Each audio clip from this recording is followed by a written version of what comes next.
बेटी आपने हार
जेकरा घर में बेटी बन बिया उ जानता जे कितना पीड़ा होला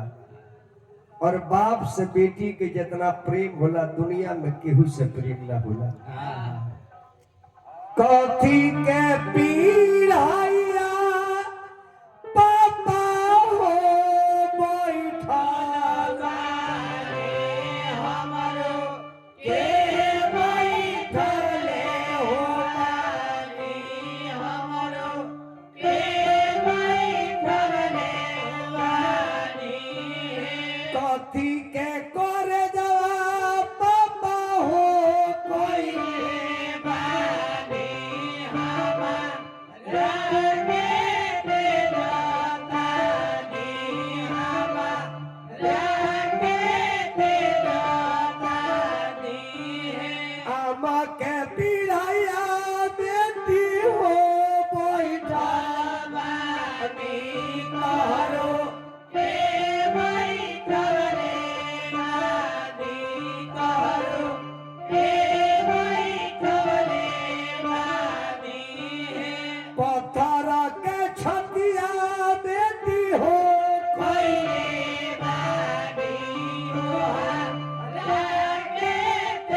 जागले रहिया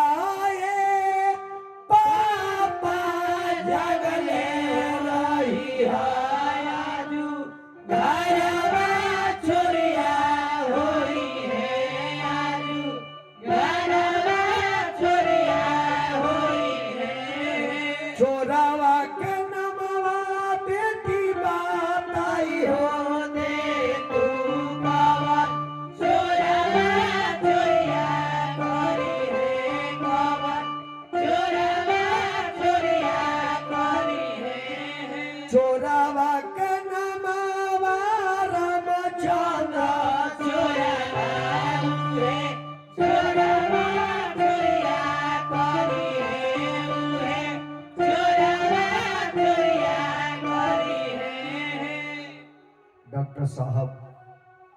बाप के बुझाला के देह में आग लाग गई।